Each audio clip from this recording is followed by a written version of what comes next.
Thank you for coming and being with us on the last day of the Aspen Ideas Economy Festival. And thank you to Ida and the whole team. I'm not sure I can adequately express my excitement or my admiration for you and the team after such a stellar launch of Aspen Ideas Economy.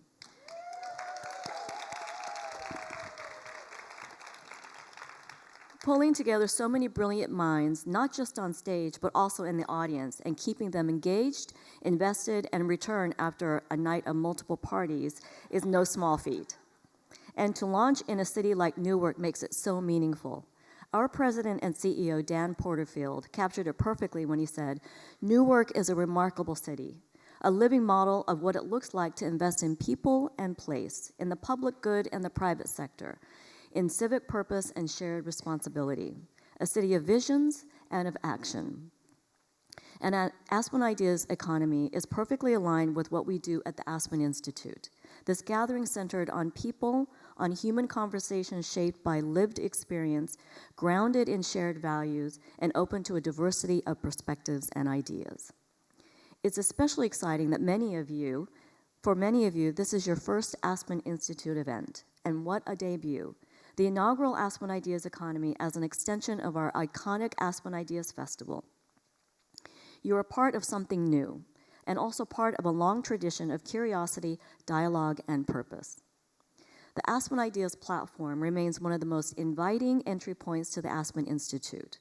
We like to call it a welcoming front door to the Institute that once in, you can explore incredible programs, including seminars, which many of you took part in on your first day yesterday. And once you're a friend for life.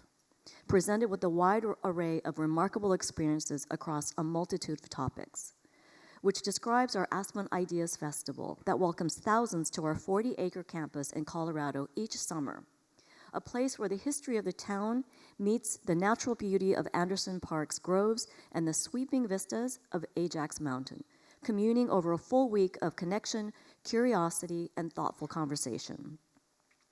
We hope you'll continue the extraordinary conversations you've heard here from the past few days by joining us next summer in Colorado for the 2026 Aspen Ideas Festival. From June 25th to July 1st, our conversations will be inspired by the 250th anniversary of the Declaration of Independence. Our theme, Declarations of an Independence, Past, Present, and Future, and will guide deep exploration of the forces shaping the world. We'll examine how nations assert sovereignty through geopolitics, energy, and alliances, how democracies protect their integrity, and how individuals pursue freedom through wellness, purpose, and innovation. I hope your experience with us here in Newark has inspired you to come to get to know the Aspen Institute better. Thank you, and I hope to see you again soon. I want to add my enthusiasm to Jinhee's about inviting as many of you as can find a way to join us in Aspen. It truly is a special way to spend time in unexpected conversations, whether that's at a hot dog line or walking across the campus, things that we've tried to integrate into the first experience of Aspen Ideas Economy.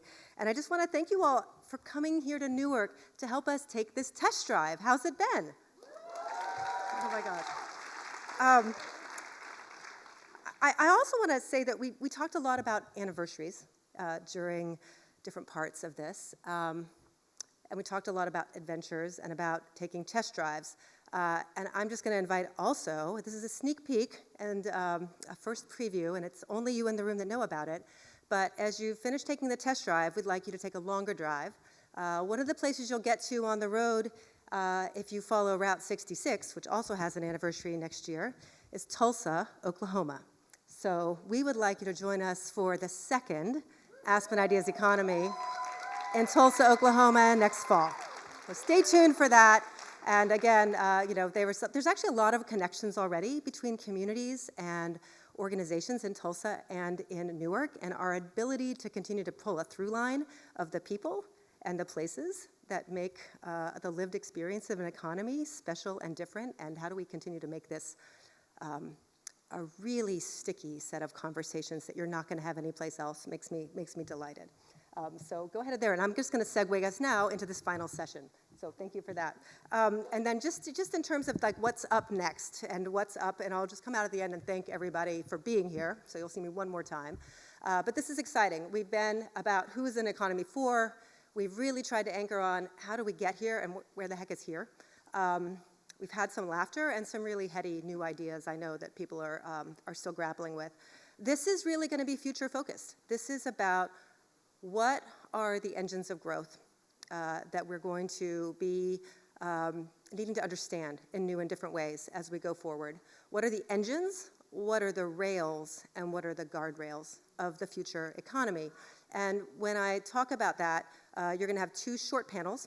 One is going to be really about what we call often what we've been calling in the economic strategy group at Aspen just did a set of publications on the essential economy. That's kind of like thinking about the real economies, how we build things, move things, power things. So what is happening there? We don't just have a K-shaped economy in terms of income. It turns out we have one in terms of productivity. And the productivity, while it looks like it's growing about half the rate it used to in America, it's still hugely divided between the economy that really is about the infrastructure, the built environment of the real economy, and the productivity that we're seeing in the digital economy. But in either way, we still know there's a lot of disparities that relates to people. So those first two conversations are, what are the rails, what are the infrastructure issues we need to be understanding about the real economy? And then we're going to look at what are the rails, what are the infrastructure that we really need to understand, probably for the first time in new ways, about the digital economy.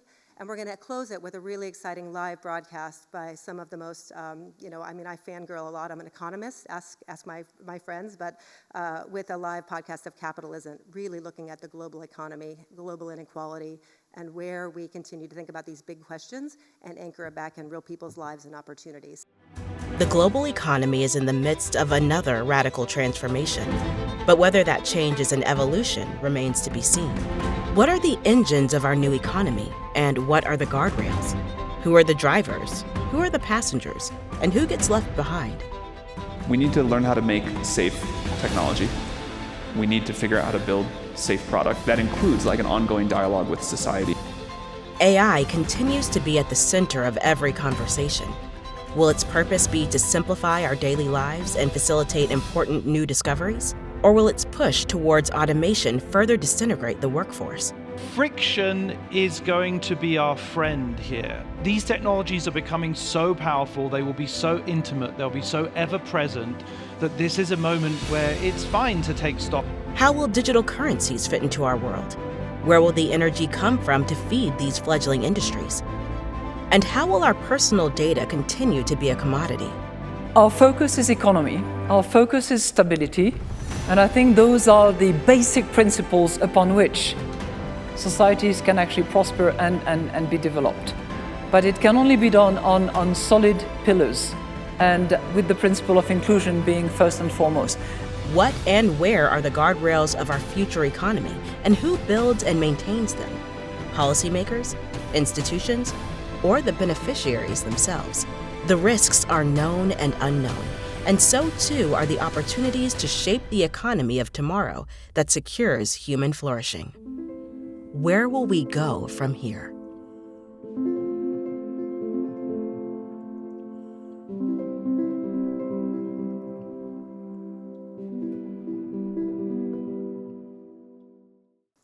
Good afternoon, everyone, and good afternoon especially to our panelists, State Senator Andrew Zwicker and Chris Kaluri, CEO of New Jersey Transit. Welcome, gentlemen, to this very vital conversation. And Chris, I think I'll start with you today, because in many ways, when we talk about infrastructure, what old is new? Transportation are the literal rails on which our economy was built and the literal rails on which our economy still functions. What is both old and new today?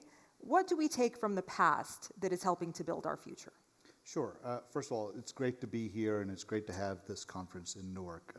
In many ways, this is the epicenter of the rail infrastructure, certainly in the Northeast. The corridor between Newark and New York is the busiest 10-mile corridor in the Western Hemisphere. When you look at where the rails were, they were a simple form of getting people from A to B. But so think about it as being an analog system. Where we need to evolve as as a system is to go into the digital world. That means we need to be data-driven. We need to be focused on the customer and the customer's need. And that means we have to be mode agnostic and get people from point A to point B, regardless of where they work and regardless of where they live. And that transformation is going to take time, but the time is now in many ways. Andrew, finding the rails or powering the rails for that future economy also means finding the energy necessary to power it. And as Chris mentioned, mode agnostic transportation requires a reimagination of what the infrastructure system would look like. How is our energy grid poised today to support that transformation, and where should it head next? And thank you. This is, of course, the key question, because since we don't know what this future economy looks like, it also means we don't know what the energy needs are. What we know is that we need to have sufficient energy and redundant energy. We also know that superstorms and other weather events are happening more and more frequently. So we need a resilient backbone here. So the real question now becomes, where do we go? So, there's so much out there that still needs to be developed. And across the Northeast, as Chris is talking about, we are ready for a revolution when it comes to solar and battery storage and wind and advanced nuclear. But we need to get the infrastructure in place, we need our electric grid in place, and we need the public policies in place, all, as Chris is saying, to be prepared for where we're headed. Chris, Andrew, this is a question for both of you, really. And when we think about public policy, we think about specifically how it interfaces with the needs that represent the demand in society and in the economy. Where is that convergence between the need and demand of society and economy stand today, and how are you working to acknowledge that chasm that exists between policy and those needs? So when you talk about mass transit, need and demand is often informed by funding. And often, except for Hong Kong, I don't think there's another mass transit system in the world that actually makes money. New Jersey Transit, on average, makes 46 cents on a dollar. And that isn't unusual for a mass transit system. So when everybody wants and needs a way to connect to their place of employment, their place of, whether it is entertainment or whatever it is. But there's very little ability to do that in the current form of thinking. That's why I actually think we need to disrupt the system a bit and to look at micro transit approaches to figure out how to connect the last mile and the first mile in ways that we haven't been able to do. And that intersection, therefore, typically is informed by funding, but perhaps if we sort of think about this as a much more, it's odd for me to say this, but in a much more balkanized way, perhaps we can actually get those two to intersect better than we are right now. Andrew, how do we power this? Yeah, so if you look at energy demand curves, you sort of saw, up until a couple years ago, pretty steady increase. And in the last few years, and looking out into the future, is now an exponential rise. And it's being driven by what we spent a lot of time over the last 2 days talking about, which is the rise of AI and the data centers that are powering our AI revolution. This is an enormous, enormous problem because they are so energy hungry. And you see that in the headlines where major tech companies are looking to restart decommissioned nuclear power plants, buy up everything they possibly can. The tension here, though, is how do you allow for innovation without putting those costs on the back of consumers, on the back of ratepayers, on the back of you and I and everybody in the city of Newark or in the state of New Jersey. This tension right now is what we're trying to figure out. And so there are proposals in New Jersey and around the country that say, for instance, if a data center wants to come to New Jersey, fine, but you need to provide your own energy. You can't just siphon that off of the grid. And more importantly, at least from my perspective, is requirements that you have to do so in a way that uses as much renewable energy as possible because of all of our climate concerns. And Chris, I think that goes to some of your concerns as well. As we think about modernization, as we think about moving our infrastructure to the future, climate concerns are certainly a large component of that. How do we transform the conversation around climate concerns from one of something that could potentially be a concern in the future to something that is present here and now, and has economic ramifications as well. Well, it's interesting. Just this summer, we've seen more intense and more frequent storms hit our rails. And the impact is down catenary systems and trees on our rails and a multitude of flooding events. That is happening today. So what we need to then figure out is how do we proof our systems against it. That is not going to be cheap, but what I think we're suggesting, both Andrew and I are suggesting, is it is necessary.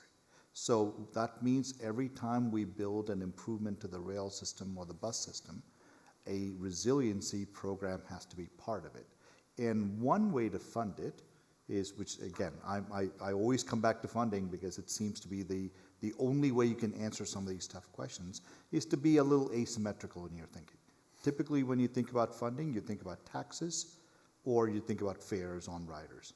We just proposed a solution last week that essentially seeks to monetize 8,000 acres of land that we own to raise money to fulfill our own needs instead of just relying on those traditional sources. I think it's one of the most innovative things we've ever put in front of the public, and we hope that the next governor takes it upon himself or herself, whoever wins. Tell us a little bit about that. How are you monetizing that land? So essentially, we believe that using even 10% of the 8,000 acres to convert some of these very important assets next to train stations into transit-oriented development, essentially we'll seek to convert them from park and ride facilities to live and ride communities. By doing that, we can raise, on a conservative basis, almost $2 billion for the state of New Jersey, for New Jersey Transit, $14 billion for the state of New Jersey, and $1.6 billion for the municipalities. That is a way in which we think we can be meaningful contributors. Now imagine if every agency in the state does that, if every municipality in the state does that, and every county in the state does that. Now all of a sudden, you have an aggregation of dollars that are not based on taxes. That's remarkable. Andrew, as we recenter the conversation on AI and energy, and of course we're speaking a lot about the rising costs of electricity, of energy for lay people in this bifurcated economy. Disproportionately, the gains from AI at present are going to the upper echelons of society, but over time we hope to see that spillover effect. Talk to us about how we can transform our energy grid to help support a more equitable use in society. So I think there's a couple of things. The first one is that our grid is old. Chris talked about the fact that wires are being knocked down. But those wires, which are made out of copper, have been there for many, many decades. And there's new technology that allows for more electrons, more electricity to flow down the new types of wires. So one of the things we need to do is just simply upgrade the grid. This is should be a national priority. When it comes to equity, so we're here in Newark. New Jersey has arguably the strongest environmental justice law in the country, because one of the things Chris has to think about is how is he powering up, we talk a lot about trains, but also buses. And what do we do when it comes to equity and all of this demand for energy that isn't going to cause health concerns? We talk about climate, but when we burn fossil fuels, we also have to think about and besides weather, what is just the particulate matter? What is the pollution? What does that do to asthma rates here in Newark? So an equitable increase in our economy is really about one that is about clean air and clean water. So I'm a physicist outside of my legislative hat working on advanced energy, so that's why I talk so much about energy. So the current federal government's policy on energy right now, the scientific term for it is stupid. Because we need to get as much energy agnostically. Let's take out everything else. How do we get as much energy as cheaply as possible with as clean as possible? And that answer is renewable energy. And so we need, whether it's these microtransit or everything else, we need everybody in right now creating this new energy infrastructure. Andrew, I wanted to ask you a very simple question about your constituents, because ultimately it's the end user that drives the largest part of this conversation. They're who matter, they're who are driving need, driving demand. What are they telling you? So, New Jersey is an expensive state to live and always has been. We have wonderful location, one of the best public education systems in the country, arguably the best. But affordability and the chance to be able to raise your family here and retire here is by far the number one thing on everybody's mind, no matter where you are on the political spectrum. And so, coming back to something that Chris said, it is about how can we now leverage public policy and public dollars with private dollars to drive down affordable costs. The cost of electricity is arguably the number one topic in the gubernatorial race right now. And both candidates have different approaches to how they want to get to that. I don't know who the next governor of New Jersey is going to be, but I know that she has a really good plan.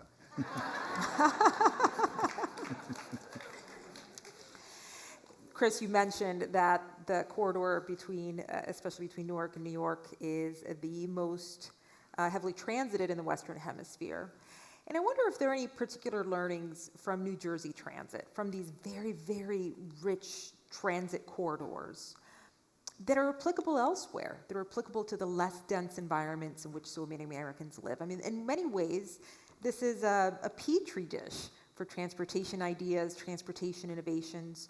What can the rest of America take from New Jersey as it considers its own transportation infrastructure? Yeah, I mean, great question, because I think the principle is still the same, which is mass transit is the most equitable way to move people anywhere in the world, and that's why it needs to be cost agnostic. And I hate to say this in an environment where the cost goes up substantially every single year.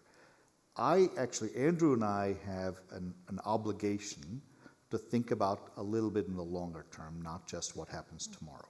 So part of that obligation is, what do we do in an environment and an economy that is evolving at a pace that is very fast?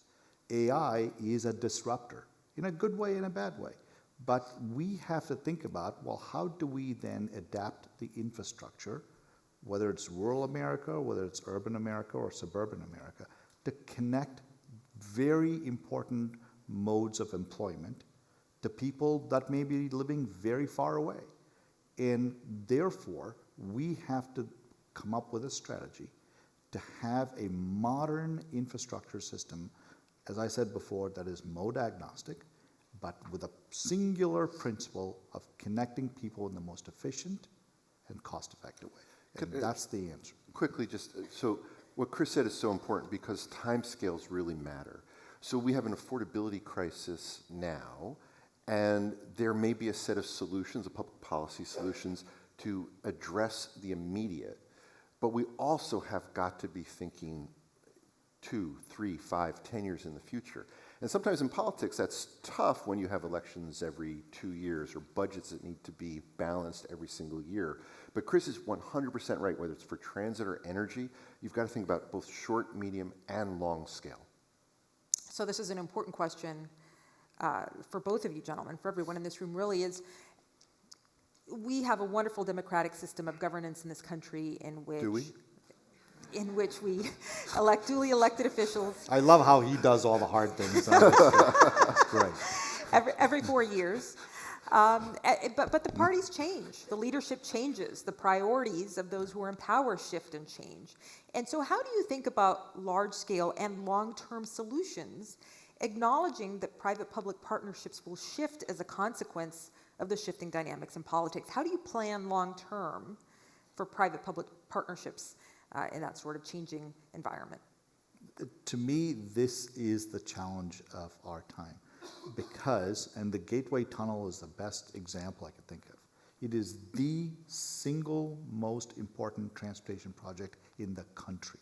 Mm-hmm. I know it because I was the CEO of that organization, and I got working with the governor and the senator and all the other folks in the area, $11.9 billion from Washington, D.C., the highest amount the federal government has ever spent on an infrastructure project. 96 hours ago, we said, well, maybe there's going to be a pause on the project. Imagine that. how do you advance a project that is so critical to the United States, not for New Jersey, by the way, to the United States, and say, well, we may or may not do it? That is a very troubling sort of trend.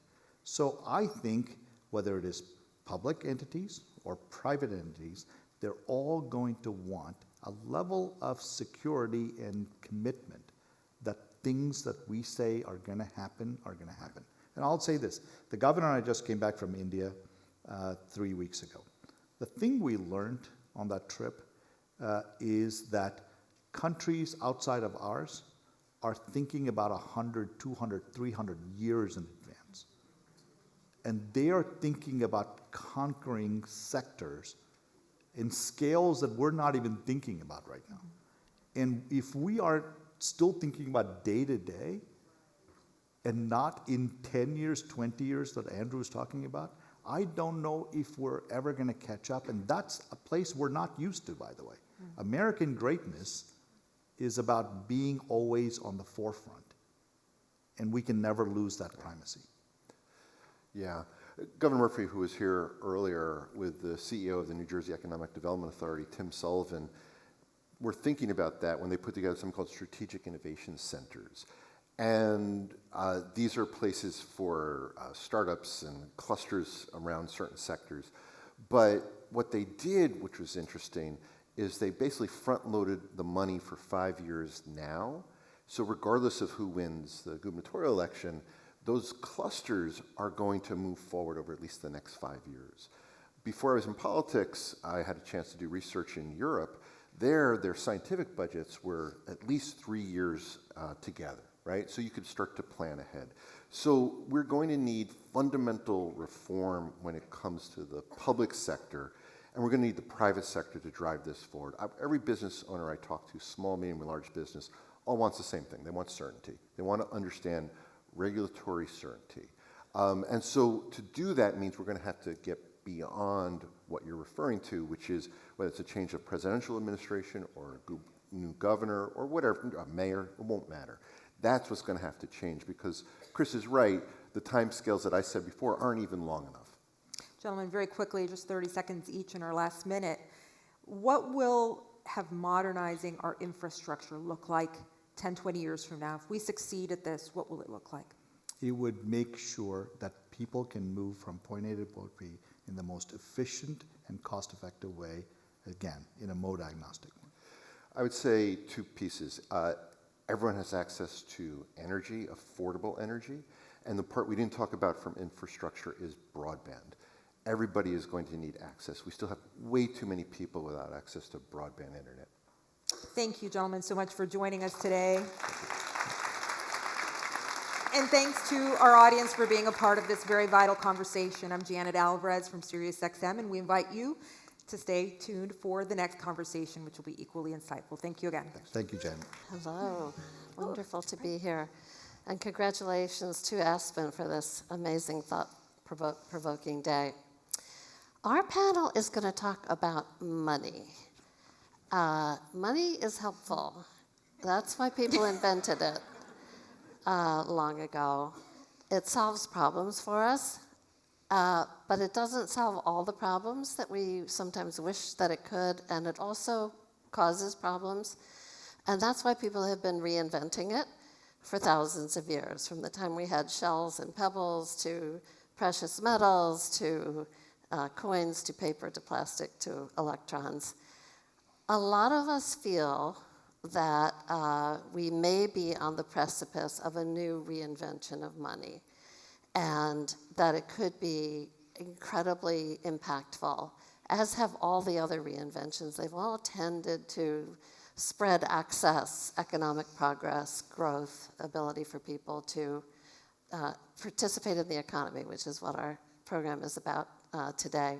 So we have two amazing experts here to talk with us about the advent of cryptocurrency and especially stable coins. And Jen, I'm going to start with you to just level set, because I think we have an audience here that isn't living and breathing stable coins. And we're talking about infrastructure, and people with infrastructure sort of picture physical things or perhaps broadband or so on, but they don't think about money as infrastructure. Tell us what is happening in this space that's so significant. Great, thank you, Joanne. Hi, everyone. It's lovely to be here. I'm very excited to be here and have this conversation in particular. Just a quick background for me, which I think will help you have some perspective around how I'm approaching this. I work for Standard Chartered Bank. We're a UK-based bank. We operate in 54 markets. Most of those markets are emerging economy markets, so Middle East, Asia, Africa, etc. We are over 150 years old, but for the past 10 years have been a GSIB that's been participating in investments and offering client capabilities in crypto or digital asset options. So what is happening, I think, to have that conversation, to answer that question, the first thing is to define the terms that we're using today. So we've already used crypto, we've used digital asset, we've used stablecoin. What are they? Are they the same? Are they different? For the purposes of this conversation, we're talking about stablecoins today. If I deviate from that, if I say crypto and I don't mean a stablecoin, I will explicitly say what type of cryptocurrency I'm talking about.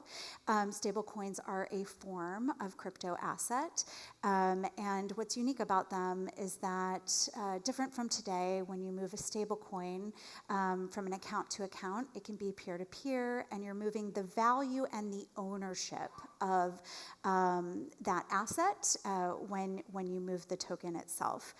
Something that might be helpful in grounding our discussion, and we talked a little bit about this already, is how is it different than what we have today? And Biz and I were just having this conversation of who actually feels what when crypto becomes mainstream, or even as it's starting to become mainstream.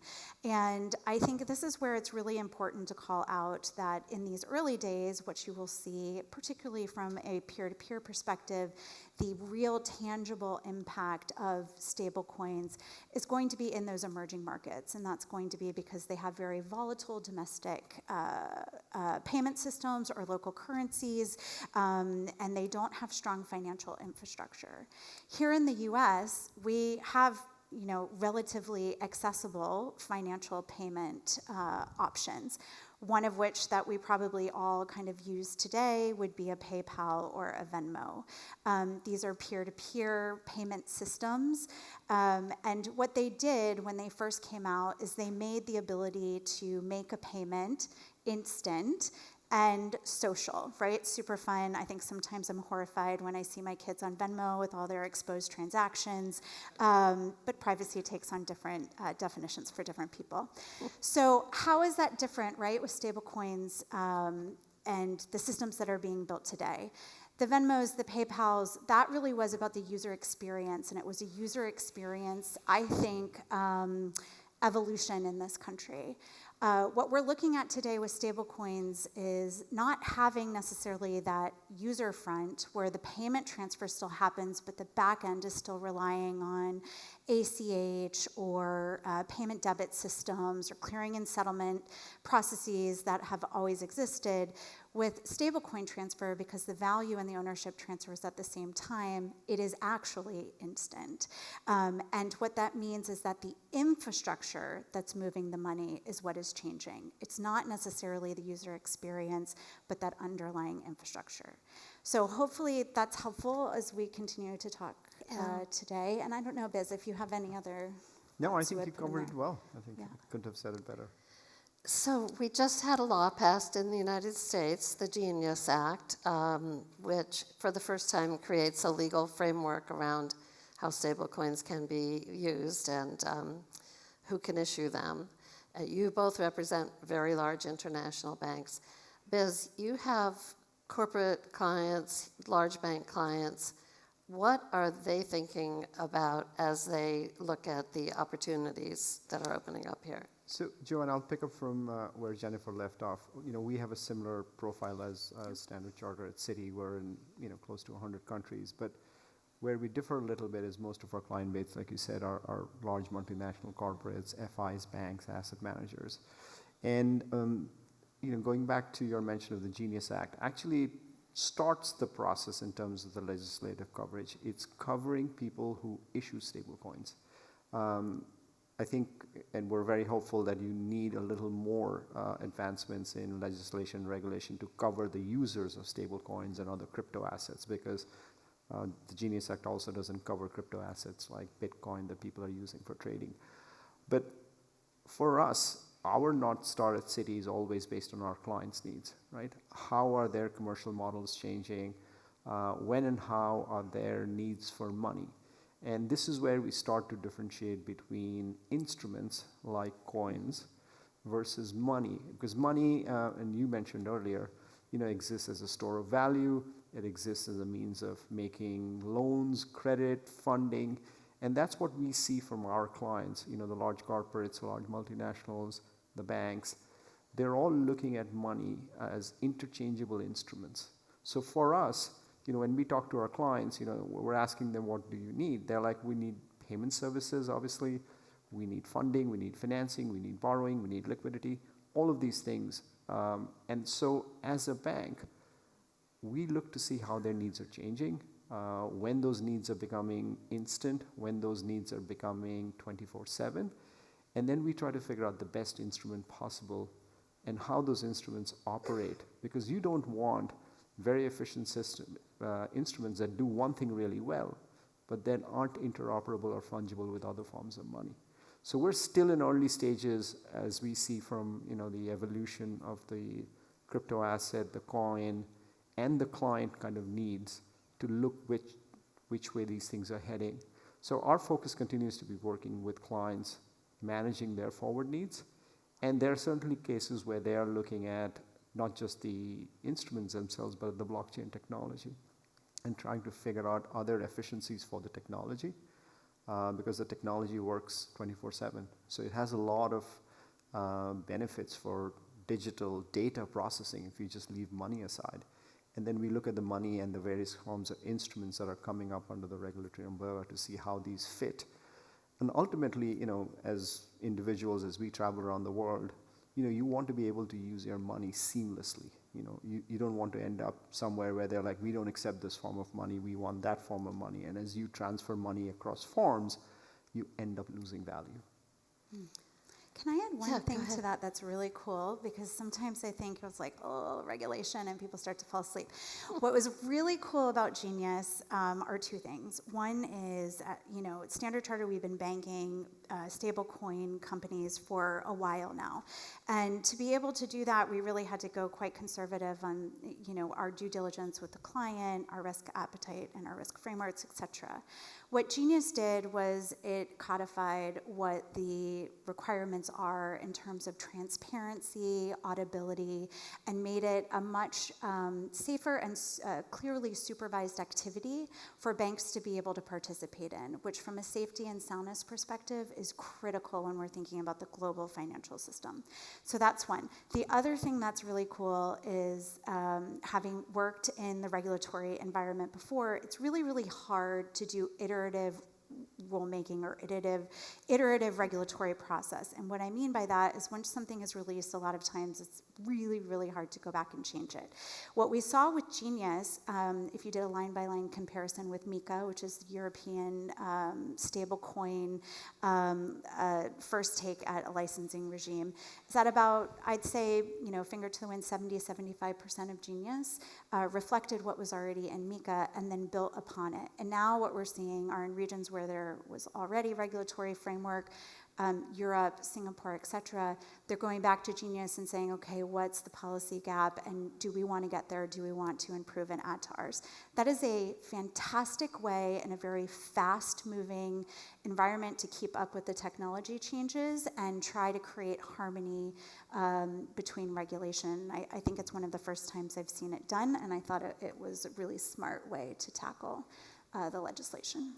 Yeah, I'm a former regulator as well. Iterative regulation is like a total oxymoron in the traditional system. So there's a school of thought. So you may agree or disagree. There's a lot of hype in this space, as there is in AI. These are, in the financial world, these are the two transformative technologies that, in my view, are converging on us, and the combination of them is changing everything. The potential for really seeing a blossoming of AI agents in payments so that you can, as an individual or a company, will be able to authorize an agent to figure out what your financial transaction should be and do it for you. The people who are working on those kinds of issues are thinking in terms of stable coins as the medium to use for payments, partly because they make money programmable. You get out the friction and the sludge in the system, if I can call it that, by being able to get efficiency. So my question for both of you is, what do you think of the hope that this new technology is going to create a whole new payments infrastructure layer that can massively decrease the costs of the system, massively decrease the friction and slowness of payments, and also potentially, and I'd love to know what you think about it, also make the system safer? Or is it going to make it more dangerous? So Joan, if I can just pick on what you're saying, and I'd like to broaden it a little more than beyond just payments. Right? Like I said, the technology and the instruments allow for a lot of functionality. And at Citi,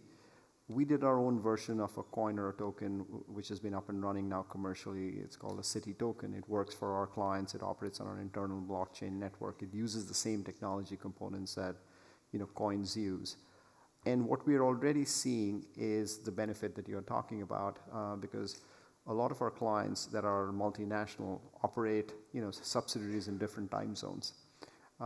In the past, they were restricted by cutoff time. So if they were in New York and they had to move money to their Asia, operations, they would have to do it the previous night so that Asia, when they came in the morning, could use it. Which means they're carrying risk, exposure during that time period, which adds cost, doesn't it, to the system? And then you also have issues where holiday calendars don't match up. So so we've been live with our internal token, which is available to any Citi client on a corporate basis to use, and we're already seeing them use concepts of rule-based common liquidity pooling. So you can add, to your point, rules or program in there saying if you have multiple accounts and one of them goes below the minimum balance, you don't need somebody to watch that and manually move funds over. You can automatically move money in liquidity pool. So there are all these options that are emerging. We did some transactions with a shipping company and a canal operator, and historically they would use letters of credit to process canal services. We took our tokens and programmed that condition in there that when a ship passed through the canal, you didn't need to process the paperwork anymore. All you need to do was update the system electronically that the conditions of the passage had been satisfied, and the token released money immediately. So you are already seeing things like this pop up and be adopted in scale. But to go back to what Jennifer said earlier, it's very important to have the right risk and control and a regulatory framework, because I often joke with my friends who are in the tech industry, when you are dealing with money, and that to somebody else's money, you have a fiduciary responsibility, and they expect 100% performance. You cannot operate with 2%, 3% error rates, because that really takes out the faith in the financial system and then starts creating these runs and these other kind of issues. So that will always be a point, as much as we innovate, add efficiencies, add AI, and the blockchain ecosystem natively is digital data. So it's very, very prime to be used for rules and AI-based. But I think you still have to keep a focus on the risk and control aspect. You may know the number off the top of your head, but I've heard the number of how much money Citi moves every day. It's a lot. So we process about close to $1 trillion on a daily basis, as do most of the other large banks. So when you look at that perspective and you look at the crypto economies, you're starting to see crypto assets away from coins trade about 18 to 20 trillion a year. You're starting to see stable coins trade about 25 to 30 trillion a year. So they are growing in size, but they're still not up to the scale that traditional banks typically handle for the financial ecosystem. But we're getting there. Jen. Okay, so I'm going to start super optimistic, and I'm going to say if we get the rails right and the guardrails accordingly right, which means trusted system, safe system, which includes bank participation. And I think that sometimes there's a thought that banks don't want to participate in the crypto environment. I think the disruption to the business model is welcome, and there's an important role for banks to play. If we get that right, the upside is massive, right? Because remember in the beginning when I was saying we're changing, it's not just a user interface change, it's the infrastructure change that's happening. And the example I like to provide, again, emerging markets background, but is if money is the same as data in this future, and we can move data seamlessly whenever we want across borders, we should be able to do the same with money. If you take remittances, cross-border remittances as an example, and you're a migrant worker in the US and you want to send money back to your family, imagine being able to send it and have your family receive it on the same day, and maybe that cost is like $5 as opposed to what it is now, which can be exorbitant dependent on which remittance vendor that you're using. That's life-changing for that individual. It is quite impactful for the local economy where the money is going back to. But one of the things I wanted to touch on that I think is really important that Biz was bringing up is that actually the future is plural. So there is not any world, I think I'll say in my generation, if I were a betting gal, where I'm going to wake up and I'm going to have, sorry for any Bitcoin maxis in the audience, I'm going to be like grocery shopping with my Bitcoin. It's going to take a while, like a long while, a couple decades for any type of global systemic change to that extent for digital assets where it has tipped over, I think, the traditional financial rails. For most of my lifetime, I will assume that both of these things will coexist, and there will not be kind of like one stable coin to take them all, or one, Bitcoin for everyone, no Ethereum. It's going to be a mix of all of these things, including tokenized bank deposits and tokenized real-world assets. So I think we live in this melting pot for a while, but what that allows is for what you need in your regional location with your regulation that allows you to do certain things and not others. There's actually solutions where you can get the benefits of the technology through different types of assets. And that's what's, I think, just about out of time. Yeah, sorry, Joanne. That's okay.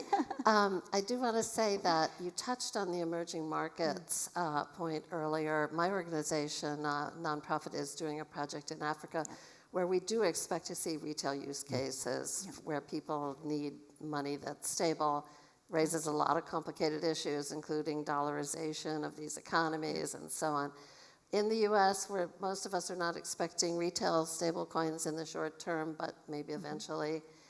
And I was going to ask you each for a closing statement, but we are out of time. So please join me in thanking our panel. So for those of you who don't listen regularly to our podcast, Capital Isn't, you should. But we explore on it what is, and more importantly, what isn't working in capitalism. And of course, one of the big issues in capitalism is the issue of inequality, and there is no better person to discuss this with than Branko Milanovic. So I wanted to start with a quote that you've used, actually, from Adam Smith, a very poignant quote. He wrote, "No society can surely be flourishing and happy, of which the far greater part of its members are poor and miserable." You study inequality. Why does it matter? Well, first, thank you very much for coming here. Thank you to Luigi for, actually Bethany and Luigi, to such a nice introduction. The quote that you had from Smith, I think it's a very important quote because it was the first or second time, depending how you treat Francois Quesnay, that the definition of what successful economy and prospering society is based on the welfare of the largest group of people. As you know, the previous studies, economic studies, mercantilistic studies, really looked at the power of the state and the wealth of the top, the king and the entourage, which actually represented also the wealth of the nation itself. Now, I think inequality for the country is important, in my opinion, because without a reasonable level of equality and ability to sort of do well in one's life, I think that growth is affected. So actually, I don't believe, like many people do, that the two things are mutually sort of exclusive, or that the more of equality you have, the less is growth. I think at some point, yes. But within the normal scope of the numbers that we have, I think lower inequality means higher growth.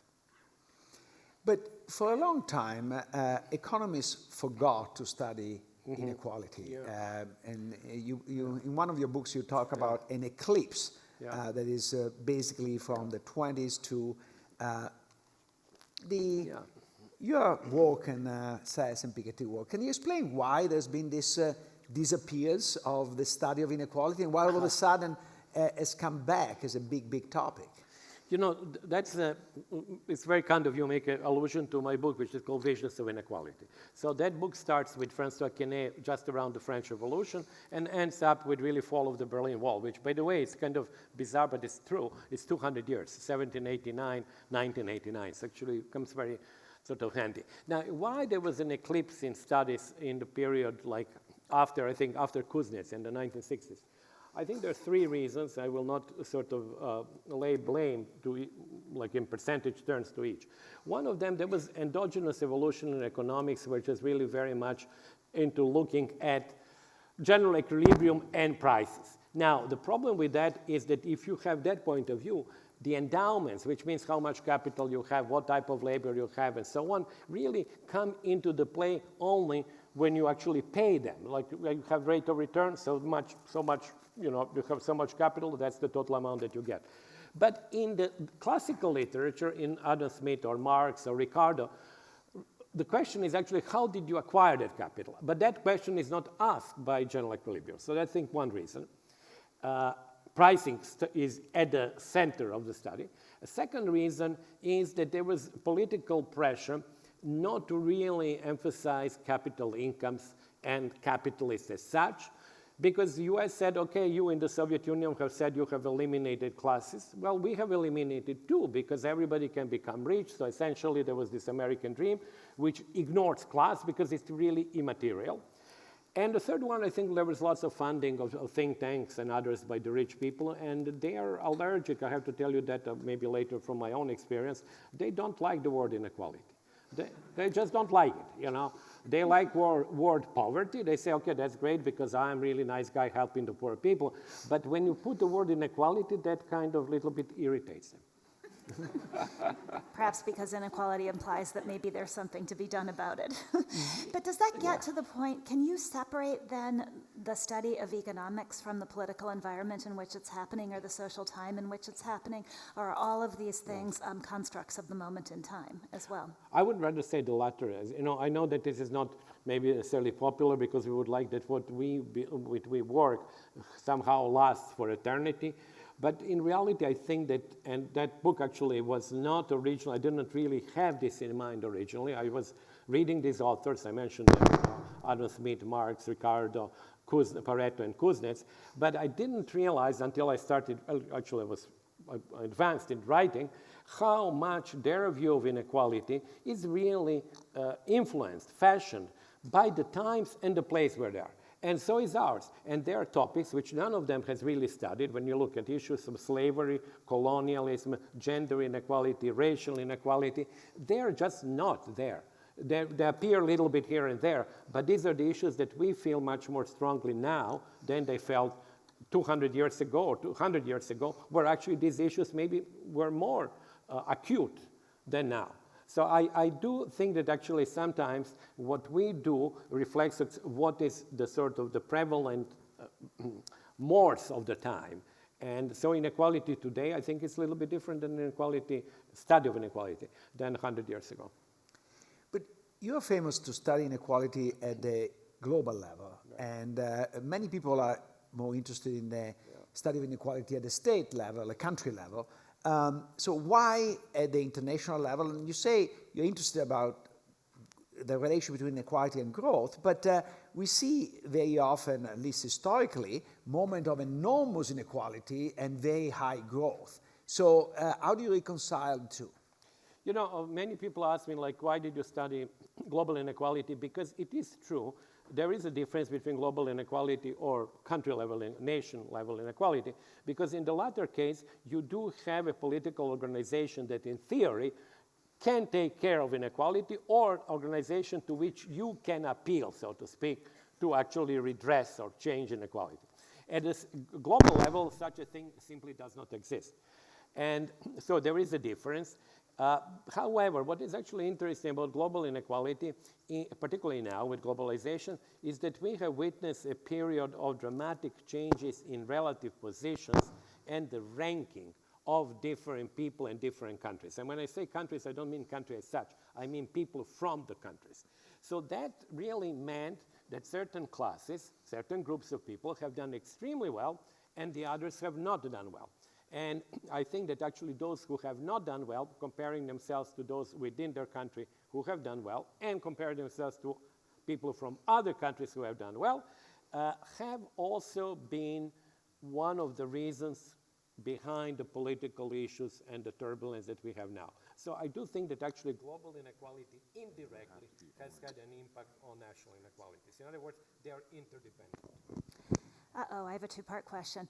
Okay. First of all, can you explain to the audience this concept that made you famous, the elephant curve, and how it got its name? Because I love that story that you told. And then secondly, to pick up on what you just said, then what matters more? Does global inequality matter more, or does inequality on a global level matter more, or does inequality within a nation matter more for the sake of social and political stability? Can I answer the second one? Because first, I do think if you were to ask me which one is more important, I would say definitely national inequality, because national inequality is something that every citizen here, in principle, can deal with. In other words, in principle, you have the right of political action, you have the right to choose a political party or the candidate, and you have the right to express your opinion. Okay. At the global level, it's much more diffuse, as I was saying before, because you don't even know what is happening. You have no political organization. It is much more difficult to do than at the national level. However, there is this interdependency of which I was talking, that what happens at global level might have significant impact locally or nationally. Now, going to the first question, the elephant chart, many people might know, but that's the chart that shows who basically gained in terms of real income the most during the high globalization period, which probably ended like, you can say 2018 approximately, or 2016, and where they were in the global income distribution. So why the chart became quite well known was that it shows clearly that towards the middle of the global income distribution, where you have Asian countries, and to simplify, where you have lots of people from the urban China, they have done very well, growing at 8 to 10% per annum, okay? So that's a big number. And then when you go to the top 1%, where actually you have really very strong domination of the Americans, really US citizens are 40% of the top 5%, so they're really big there. They have done also very well during high globalization. And then you see one group, well, these guys have not done very well. Their growth was quite close, between 0% and 1% annually. And when you look at who are these people, they're around the 70th, 80th percentile of global income distribution. But they're mostly from lower middle class or middle class of the rich countries. Not only US, it's also France, Italy, Germany, Japan, so forth. And that's why the chart became so well known, is because you had 3 points. 1 point of the Chinese doing extremely well, another point, much richer, top 1% doing extremely well, and 1 point of people who were in between by total amount of income, but who did not grow much. And that was the middle classes of the Western world. So that's why it became important. And you see here the interaction between global inequality and domestic. And it looked like an elephant. I'm having trouble visualizing it. That was the... Well, that was, as I was saying to Bethany before, I didn't name it. I still don't remember who it was. I think there was a guy on social media who, see, it goes like this, okay? So the guy just looked at this and then drew an elephant there, and this was the trunk of the elephant. That was the global top 1%. There was like a sort of a middle of the whatever is the back of the elephant, and well, and he called it. I think that he called it the elephant chart, and then it became famous. So maybe he should have a trademark for that. I Maybe don't know. social media The is anonymous good for guy. something. But since we are interested in capitalism and inequality, so first of all, can you praise capitalists for the success of China or not? Number two, the fact that capitalists or China was so successful and reduced inequality at the international level is something that is good for us in the United States, because a lot of people in the States are angry about the fact that they don't see being better than their parents. And, the consolation that the Chinese are much richer today is not going to cut it. No. Well, these are really excellent questions. I have to say now, we didn't plan this, but these are really the two big themes of my forthcoming book. It comes in 3 weeks in the UK, and here would be in March. It's called The Great Global Transformation. And the theme is exactly, as Luigi said, is the following. Is if you ask any audience, and I've tried that on many audiences, I'm sure I would get also the same answer from you guys. If you ask them two abstract questions. Are you guys generally in favor of mean country incomes becoming more similar? And they'll say, okay, like, Mexico becomes more similar to the US, Algeria more similar to France and so on. Everybody says, yes, why not? This is really nice. It would be nice if the world was more equal. Then you say to them, okay, second question, are you in favor of reduction of global inequality, where I actually define inequality between citizens, actually between individuals? So it's no longer countries, it's actually not mean income, it's individuals. And people say, yes, we are all very much in favor of that. But then you say, okay, the first equality that is happening means that China, as you were saying, is getting richer. The whole economy of China by 2015 has overtaken the US in PPP terms. It's only 30% below US in terms of market exchange rates. That creates the political problem. There is one hegemon, there is one would-be hegemon. So suddenly this good development becomes a source of international friction. But the second development at the individual level, we get richer and so on, that's nice, but let's suppose you're from a rich country, I'm from a poor country. But then at some point, and that's what happened with the Chinese and others, who overtake Western middle classes. So you might not necessarily like that idea of being overtaken, and maybe at first you would not even see that they're overtaking you.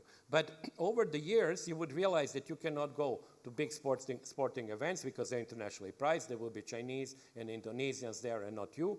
And there will be other things like, new iPhone or, new pair of some fancy tennis shoes or whatever. You would realize that.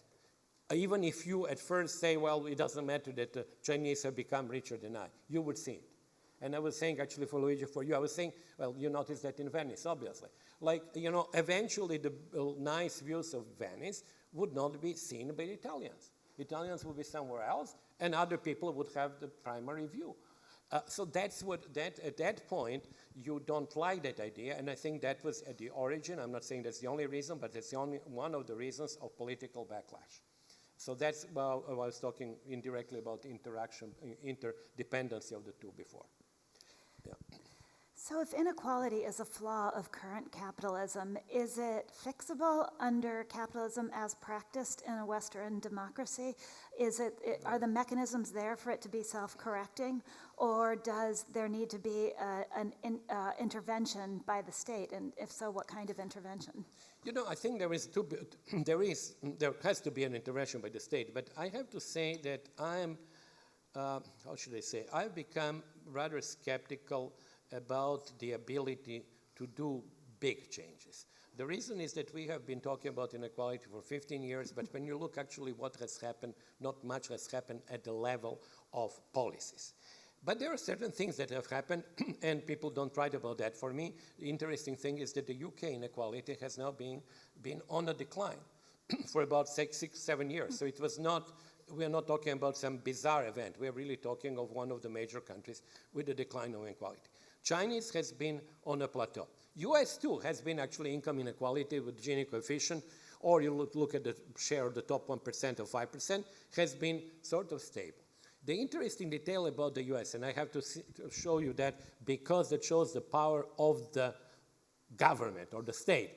During COVID, what happened during COVID? The market income inequality before government intervention went up by 1.5 Gini point. Now, it doesn't mean much to many of you, but it is significant number given that the whole inequality in the US is 40. So 1.5 went up. Okay, what happened at the level of income that you receive after government transfers and taxes? It went down. Inequality went down by 1.5 point. Why? Because the US, through the CARES Act and other acts, distributed 15 or 18% of GDP. And if you look actually who received that, the gains went, from the government transfers, went all the way up to the 70th percentile of the US income distribution. The richest people didn't get it, but everybody, and even they got something probably.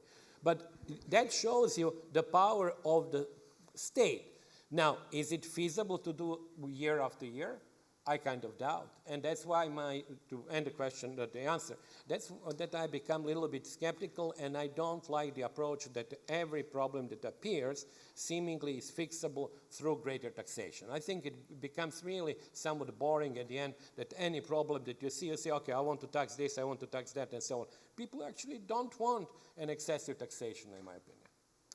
So you have a very interesting also personal history because you grew up in what used to be Yugoslavia. Right. And actually you studied there, you got your PhD when Yugoslavia was still a socialist country. I trust you also traveled in the Eastern Bloc at the time, right? And I want to get a sense of, because we always think about a socialist country as a very equal country. My experience, I was very lucky because my father took me as a little kid, a teenager, to Russia. He had a conference in the Soviet Union in Moscow, and I went there and I spent a week in Moscow in 1979. So when Moscow was real Moscow. Right. And the inequality you could see, in my view, was tremendous because certain goods were only available for dollars. I remember it was May and was bloody hot because in Moscow it's a bloody cold, it's bloody hot. And beers, the beers sold in normal shops for rubles were only sort of a room temperature.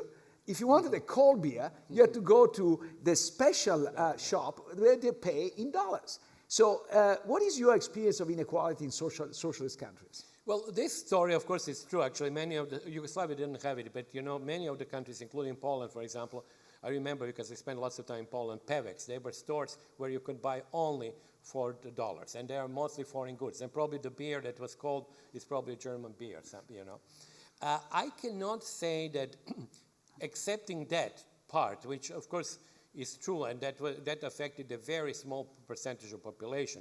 You could even say that, of course, there are certain other advantages like de facto free vacations, or, for example, the apartments, which are large apartments for which you pay almost nothing and which depend on your position. However, I have done the empirical work in 1987, was my dissertation in Yugoslavia. Whenever I would include all these things to the extent that I could, for example, the subsidies to the apartments, you would see that they are distributed more or less like the overall overall distribution of income. The problem in Yugoslavia was entirely different. It was an unequal country in total because of huge gaps between the north and the south. And that sounds very strange. Well, people know by now that obviously Slovenia is a rich country and Kosovo is poor. And the ratio was 7:1. So that ratio 7:1 made overall inequality in Yugoslavia, this is kind of fun detail, but higher than under Reagan in the US, the overall Gini. But when I was in Belgrade and walking around, no, the level of inequality was low. But the income level, which is the mean income level, was so different between different parts of the country. It's actually having Spain and El Salvador together, in the same country. And I think that was the main issue. And even in the Soviet Union, if you even look at that, and I was actually working with Soviet data from 1990s, the gap between Estonia and Tajikistan is large. So to answer, yes, there was inequality. There was some inequality which was very noticeable, like one that you mentioned, but I don't think that type of inequality was very widespread and affected many people. Now you can say the fact that it affected few people is even worse. That's quite possible, but I think it was, when you look at inequality in those countries, it has not been high. However, there was a small detail, for example, for Poland. Recently I looked, the level of inequality in Poland now is basically the same as it was in 1987. Poland went in increased inequality and then in decline. That begs an interesting question. If you can't take the study of economics out of its time, can you take the economist out of his context? In other words, how much of your background do you think shaped your interest in inequality and shaped the way you look at the world? No, it did actually, definitely. And the reason why it shaped my interest is twofold. First of all, I was always interested in social issues. And so actually I was quite interested in social issues, and I was interested in the origins of communism. When you live in a communist country, it's like you live in a Catholic country, okay? You become, if you have any interest in the world, you become intrigued. Like, how do we have this pope here? How do we have these cardinals? Where did they come from? What is the origin? So then you say, okay, let me study what was the origin, what was that religion, who was Jesus, where did it happen, like how did it come to Rome? And similarly, when you live in a socialist country, although Yugoslavia was not a member of the socialist bloc, I mean, formally, was a communist country. So then you say, well, where did this revolution come? What did Lenin say? Who was he? How did he come to Moscow from Switzerland in 1917? You ask this political and then social problems. And my second interest was, I studied actually economics and statistics, so it was mathematical stuff. And we did statistics, and the professors were so very good, but they would always draw these different curves, normal, chi-square, what was the student t distribution, whatever, but never any example. So we would just study, but see, where can I use this? Had no idea. And then I discovered in a newspaper a distribution of income. And I actually remember which, it was a French distribution. And I said, well, look, but this looks like a normal curve, log normal, actually, normal. So I can plot them. And in those days, you had actually paper, and you would actually plot it on paper and stuff. And that was where my origin started. And then I said, okay, there is a Lorentz curve, there is a Gini coefficient, and all of that. So these are the two elements, really mathematical and social, I think. But you are kind of, at some level, lucky because you are in the right time at the right place when things happen. So you were in the socialist bloc at the time the socialists basically collapsed. You could see the collapse. Then you went to the World Bank at the peak of the neoliberal thinking, and now you're seeing the neoliberal consensus collapse. So two questions. Number one, what is collapsing next? Where are you going next so we know it? But you should not come with me. and second, how do you interpret these changes and what is left now of the neoliberal consensus? I think that when I think back on my life, I do actually believe now that within my lifetime, I have seen two universalist ideologies collapse. The first is socialism, and the second one is neoliberalism. I don't think that anybody could argue that today, ideologically, we are at the same position that we were in 1995, let's say. Things have changed, and I don't need to convince you. We all know that. Now, how it would look, that of course nobody knows. But I mean, we can have some guesses. My guess in the great global transformation is that there will be something for the Western countries, for the rich countries, which I call, well, that's a difficult word, but the term national market liberalism. So let me explain. There would be liberal or neoliberal policies, but they would be circumscribed, they would be limited to the market sphere, where actually there will be greater deregulation as we've seen today, lower taxation and all the typical stuff. But they would not be applied to the international arena, where we would have mercantilists. policies. So I think it is a sort of an interesting combination, because you would think normally mercantilist policies would go with a larger state role in the economy domestically, but I think that that link is not entirely, but would be broken. So I'm not sure what this new ideology would be, but let me put it like that very simple way. I would expect economic space domestically to remain neoliberal, but I would expect the space externally, internationally, to become mercantilistic. So we have had people on our podcast, including Martin Wolf, who have argued that capitalism and democracy are inextricably linked. And I wanted to read you something that you've written. And you wrote, if Chinese and Singaporean meritocracies continue to consistently outperform societies where the social sphere is organized in a democratic fashion, there is, I think, little doubt that their appeal will be such that in 100 years, it may seem to those who are around so very quaint that people thought in a complex society social decisions should be taken by democratic vote. So I think you're a little bit more skeptical about the idea that capitalism and democracy are linked.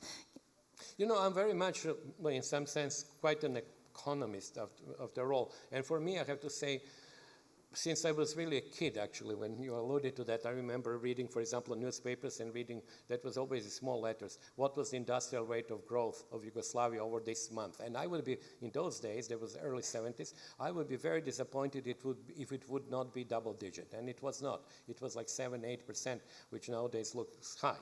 Why did I mention that? Because I think really economic growth is fundamental. And I think that there is a trade-off that people are directly or indirectly willing to make between so-called political liberties and economic growth. And if you sort of think, as I think some people in China do, or maybe even Singapore, as I mentioned there, is that the organization of society is essentially such as an organization of a company. In a company, in capitalism, you don't have democracy. The company is run hierarchically. So you can say, okay, the society is also run like that, and let's see what is the outcome. Is the outcome good or is bad? And if the majority of people say, okay, it is run hierarchically, but the right people are there on top, and they are running us, and I'm not interested how they have come there, maybe through some sort of, mutual sort of decision-making as in the Communist Party. It's okay with me. So in that sense, I think that there is that there is acceptance of a trade-off between democratic or rights and economic growth. Many people don't, and including John Rawls, who actually believe that really there cannot be a trade-off. He explicitly says, no trade-off. But he also said that really greater wealth is not an objective that normal people in normal societies should have. He said it was a businessman objective, but not really normal people. And that's why he believed that actually economic wealth is not so important. But for an economist, that comes like a heresy. Economic wealth is really crucial for us. So that to conclude, I think I would not agree that there is no trade-off. And secondly, I would also argue that if you look historically, there are many cases of successful capitalism without democracy. I'm not talking now about Pinochet in Chile. I will tell you, like Louis Napoleon Napoleon III in France, with economic sort of takeoff of France, with Bismarck in Germany, with Spain and Portugal, with Greece, with Turkey, with Brazil. So, if you take all of these countries historically, and including the United States, it was, of course, originally a slave-owning oligarchy. So it's not democratic. So I would question that even empirically the link between the two is strong. Actually, first of all, I come from a country that really blossomed with democracy because Italy took off. The Italian miracle is a miracle of democracy. Yeah. So, and I'm a little bit scared that you sounds like Irving Curtis that say that countries should be run like corporations. There is a fundamental difference between the two. Because you can choose among corporations, at least until there is a little bit of competition, but most people cannot choose across countries. So they don't have the exit option that we have in corporations. So that's pretty scary.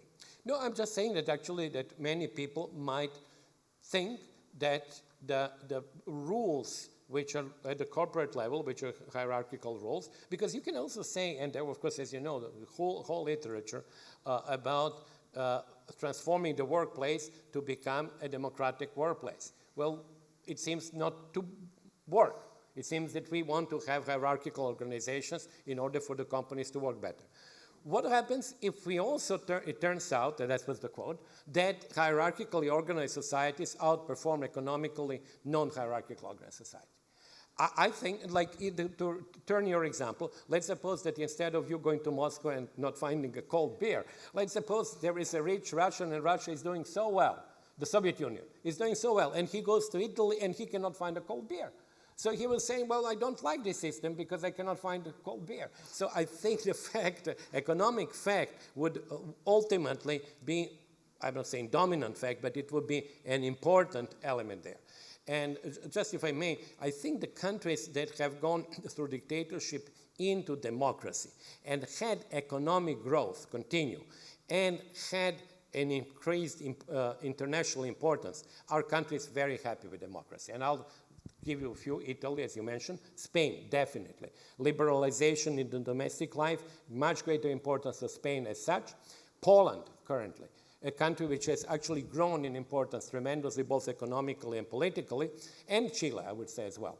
So the countries where this transition has been linked with social democratization, liberalization, and with the greater importance of the country and consequently pride, I think they are very stable. I mean, they may not be in the future, but currently, countries where democracy is very highly praised or valued. If you take Russia, well, democracy was a failure, and that's why we have the situation now. So if America's capitalists care about preserving democracy, what should they do? What should we do? Well, that's a difficult question, isn't it? Sorry. Well, I think in order to preserve democracy, one has to have a variety of voices being heard. And the variety of voices has to be expressed also through the political arena. That, in my opinion, means a much lower role for private money. Unfortunately, this is, of course, something that is not very realistic because both parties depend very much on money. And there are, of course, as you know, studies that show that. Actually, there was a very nice book that the book bought recently at Brookings, which goes into very huge detail. So, you know, I would ask them if they would all decide not to contribute and to use money to run the political system. But, you know, that is a double commitment. Maybe I would agree with that, but you might not agree with that. And, of course, in that case, I'm not going to do it either myself. But I believe that diversity is absolutely crucial. Let's put it like that. And I think if there is a need to maintain something, it's diversity of opinion. But I know that you have criticized sort of redistribution as a way to reduce inequality because it's very limited. But let's talk about what is common jargon known as pre-distribution. So impacting the market system so that the distribution of the outcomes are not so too extreme.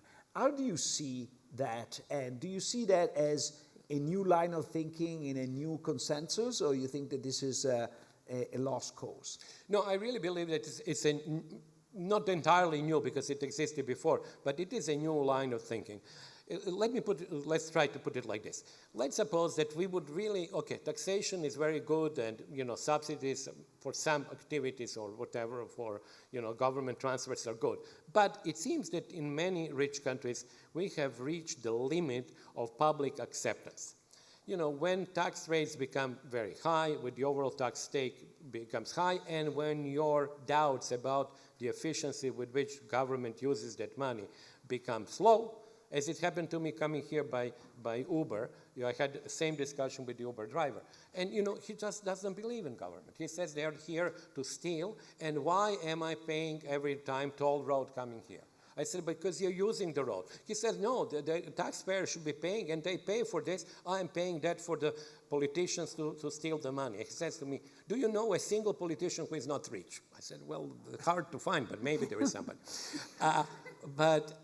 So what I think actually, if we have reached that point, then the alternative, which is pre-redistribution, means technically, I'm not saying it's easy to do, but I think means technically making more people having capital assets, which means that you would have a broader distribution of wealth and capital, having more people receive shares in the companies where they work, which also would be an introduction of wealth into lives of many people. And I'll give you a number for the US in a minute, which will surprise you.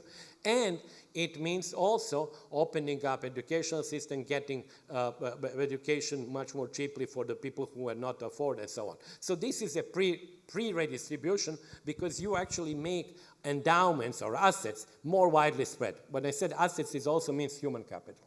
And just to give an example, when you look at actually what percentage of Americans receive income from capital, like cash income from interest, dividends, and rents, I'm not talking about imputed income that you get from your housing, your car, so only cash income. What you find is that 60% receive zero or trivial amount. 60% are zero. Wait, yeah, excluding 401ks, right? No, including 401ks. Okay. Including because you receive it, you have, but you're only a segment of the population. Yeah, that's a big chunk of the population where as a pension fund that depends on that return. Yeah. And it makes a difference of 4 or 5 percentage points in the UK and Norway, and the US probably 3 or 4. But we are talking about majority. The mean, believe it or not, if you look at this is CPS, current population, CBS, current population census. The median income, cash income, from financial assets is $22 per year per person. You buy, as I wrote about, you buy one in Manhattan. It gives you one glass of rosé or white wine. That's what the median is. Now, of course, when you move towards the richer, it's obviously much higher. But what I'm saying is that you really have a hockey stick distribution when it comes to capital. And if artificial intelligence means that the share of capital in total national GDP goes up, then the hockey stick would really hit you very hard because inequality would be higher. So we have time for one last quick question. You've in your forthcoming book, you write about a new concept called homoploutia. Am I pronouncing it correctly? Yes. So can you quickly explain why that is and why that has a potential moral tone to it that may also be dangerous?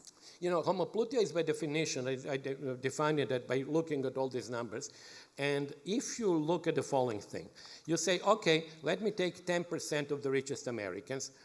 How much, where do they get their income? Let's divide it labor and capital. What you find out that more and more in rich countries, it's not only the American phenomenon, but all rich countries, among these 10% who are the richest, they are also, 1/3 of them are among the richest workers in terms of high earnings, among the richest capitalists in terms of high capital income. And that's what I call homoploutia.